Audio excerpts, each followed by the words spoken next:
bëgg ñu jël nguur gi. Le PDS c'est quoi dans le Sénégal? C'est un parti politique. daa ma ne bëggul citoyen yi jël nguur gi. maanaam un candidat jëlaat ko. dama ne sûrement amaan du bëgg PDS moo fi dox. dama lay wax dëgg. du bëgg PDS moo fi dox. mais boo tey mu ñuy le pays est érigé par des lois et des normes. La constitution est au-dessus de tout le monde, y compris le parti PDS. PDS bëgg-bëggam du fi dox. Fi loi moo fi dox. Il faut la Cour suprême jël ses responsabilités. Il faut que nga xam loolu. La Cour suprême jël ses responsabilités. nga xam loolu. PDS tamit xam loolu. Fi loi moo fi dox. La constitution moom moo convoqué l'élection. La constitution moom moo convoqué le corps électoral. La constitution moo tënk les juges constitutionnels. Le Conseil constitutionnel, c'est des juges constitutionnels. La Cour suprême, c'est pas des juges constitutionnels. Si je dis que les juges constitutionnels, moi, madame, nous gérons l'élection parce qu'ils sont un tribunal électoral. Le Conseil constitutionnel. Le fait que auparavant, bien avant la création du Conseil constitutionnel, la Cour suprême m'a donné gérer l'élection. Cour suprême m'a donné gérer l'élection, m'a donné investir le nouveau président élu. Quand Abdou Diouf est venu, jusqu'en 1992, Abdou Diouf a décidé de créer un tribunal entièrement électoral pour gérer la constitution, en se basant sur la constitution d'ailleurs. Abdou Diouf a décidé de créer le Conseil constitutionnel. Et il a dit, de faire nango l'élection ci loxoy Cour suprême daal di ko dënk Conseil constitutionnel. Xamal Cour suprême ni désormais il y a un tribunal électoral qui a été créé moom bés ni ki tey moom mooy gérer wàllum élection et la Sénat et la direction générale des élections ainsi de suite ci la Cour suprême pare ci suñu élection ci la Cour suprême pare ci su wàllum élection parce que la Cour suprême am na ay dossiers yu mu war a juger te Conseil constitutionnel du ko mën a juger. Est-ce que en matière pénale bu amee les délits de presse ak comment dire le droit commun bu ñu ko amee te nar ko juger est-ce que Conseil constitutionnel lañ koy yóbbu. Cour suprême. Voilà. ku nekk ak say prérogatives. Mais loolu la. Il faut pas que ñi jaxase les pédales. Mais parce que si communiqué bi si communiqué bi Karim Wade dafa ne Conseil constitutionnel da ko mépriser maanaam daf ko jéppi si communiqué bi loolu la wax. dégg nga nee na cette attitude de mépris seytaane xam nga PDS lu muy nekk nii di def nii jikko seytaane la.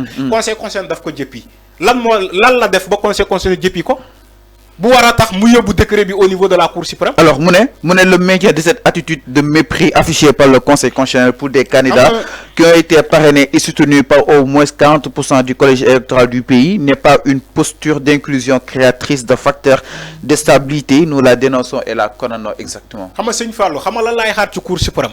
xam nga lan laay xaar ci moom tey jamono bii nii. mu xamal PDS ni que en matière électorale sama yoon newu ci. y a un tribunal électoral. man loolu laay xaar ci Cour suprême loolu laay xaar ci moom mu xamal waa PDS ni que ce décret là bu fekkee Conseil constitutionnel validé na ko man Cour suprême mënuma si dara damay jàpp ni que il joue le même rôle que la Cour suprême. Conseil constitutionnel bu validé comme wàccul yoon. te le juge constitutionnel bu fekkee constitution dafa ne le nouveau décret présidentiel waruñu ko valider ñoom duñu ko valider. Nous ko valider boo gisee ñu valider le nouveau décret bu fixer les élections au 24 mars. C'est parce que constitution moo ne dañoo war a am élection. balaa mandat président du jeex. alors c'est clair enfin. ñoom fan lañ ko bàyyi. C'est clair. suñu loi réew ñoo ne waruñu mën a toog bañ a am élection ba mandat président jeex dans ce cas dañuy nekk ci loo xamante ne. Ben texte prévoir ko. Un vide juridique. Si on assistera c'est une confrontation de trois. Le Conseil constitutionnel, la Cour suprême et l'exécutif, le président qui a pris cette date. Sénégal. mënuñu seetaan fii ci mim réew Sénégal nit benn entité wala benn pàcc benn parti bëgg a andi fi un vide juridique. ci seen propre seen bëgg-bëgg parce que Karim moo bokkul Karim ne peut pas être au Qatar di nekk un faiseur de loi au Sénégal. Il peut pas être au Qatar di nekk un faiseur de loi au Sénégal mënul nekk. PDS ñu ngi leen di inviter ñu ñëwaat à de meilleurs sentiments parce que la Cour suprême ne va pas annuler le processus électoral man maa la ko wax fii. te man lu ma la mos a wax nga teg ci sa bët.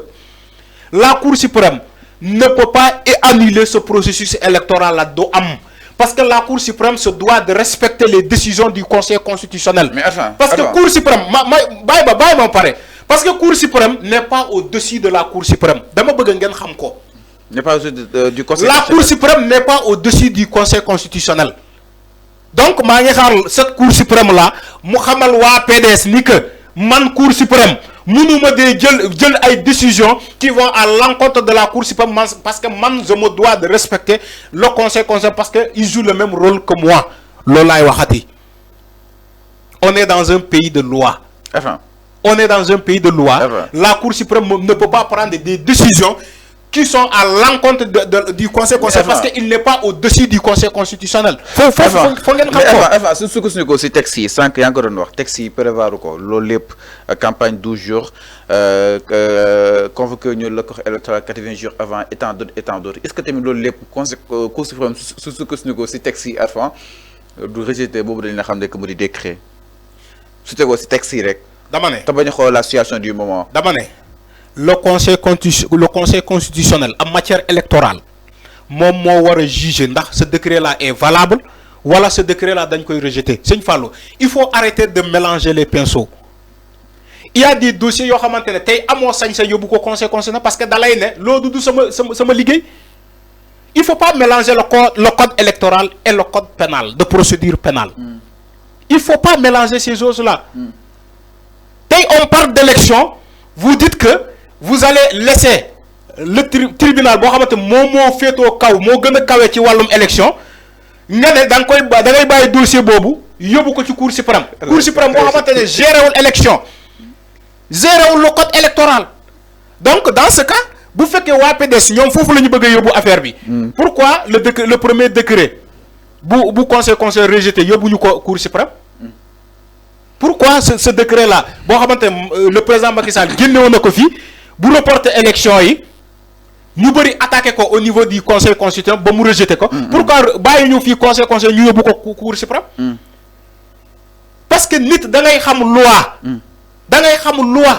PDS dafa nekk ci réew boo xamante ne moom sans regret je regrette de le dire le PDS a géré ce pays pendant 12 ans mais xamul loi bu xamoon loi. du jël ce décret là mu ne da koy yóbbu Cour suprême en sachant que la Cour suprême du ko rejeter parce que il se doit de respecter les décisions du Conseil constitutionnel. Franchement mais loolu la alors ñu jàll si leneen donc men wax leneen sauf li nga xam ne que moo di un report parce que aussi il est temps ñu daal di tenir li nga xam ne que moo di élection yi PDS na dem nekk un faiseur de roi. il peut pas être un faiseur de loi bi jeex na.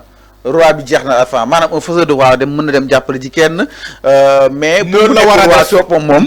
PDS loolu la war a def c'est fini je pense. il y a des candidats spoliés Sëñ Fallou. man mus naa fi taxaw ne man défendre les candidats spoliés. ba ma jàpp ni que bu ñu naree def recours nañ ko def ci ay moment yi gaaw. ok c'est clair nañuy def seen recours yóbbu ko ci Conseil constitutionnel.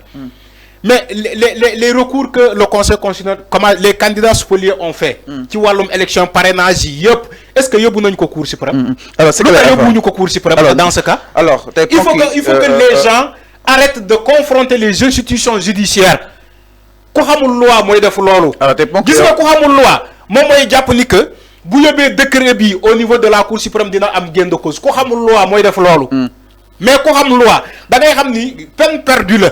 boo yóbbee décret boobu au niveau du code su la neexee mën nga ko yóbbu Cour suprême mais il faut nga xam ni que boo ko yóbbee Cour suprême doo am gain de cause parce que la Cour suprême n'est pas au-dessus du Conseil constitutionnel te mënul jël benn dogal boo xamante même si boobu bu jëlee sax benn décision boo xamante ne favorable sax mais du wàññi dara parce que Cour suprême amul droit de recours bu xasee ba addu Sëñ Fallou jeex na.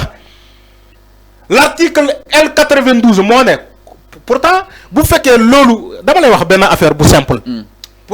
Pourquoi yow ñu ne la Cour suprême bu xasee ba addu nul n'est susceptible d'une voie de recours. Non, le Conseil constitutionnel. Le Conseil constitutionnel là la wax. Okay. Pourquoi ñu ne la le Conseil constitutionnel bu xasee ba addu nul n'est droit d'aucune voie de recours. Parce que dafa am loi dafa am article boo xamante ne moom moo ko wax. Deuxième cas la Cour suprême. Mais Cour suprême bu fekkee loolu amul dans ce cas dinañu bàyyi benn fenêtre ne la les décrets validés par le Conseil constitutionnel sont attaquables à la Cour suprême. bu fekkee loolu mën na nekk mais bu fekkee tëj nañu lépp ku dem Cour suprême. da ngay sonal sa bopp non décret présidentiel bi décret présidentiel. par nekkul la décision du Conseil constitutionnel. Ce décret présidentiel a été validé par la Cour suprême. Donc amul droit de recours par le Conseil constitutionnel, excusez-moi. Okay. Le décret présidentiel a été validé par le Conseil constitutionnel. Donc, gisuma benn recours. Wa PDS bu len neexee ñu yóbbu ko cour suprême. Alors, enfin ñu ñëw si Bassirou Diomaye Faye sans plus tarder. Inch'Allah élection dina am 24 alors mars. c'est clair ñu ñëw si li nga xam ne que moo di la radio télévision sénégalaise li nga xam ne que moo di la RTS moom nag moo daal di bañ jàllale ki nga xam ne que moo di Bassirou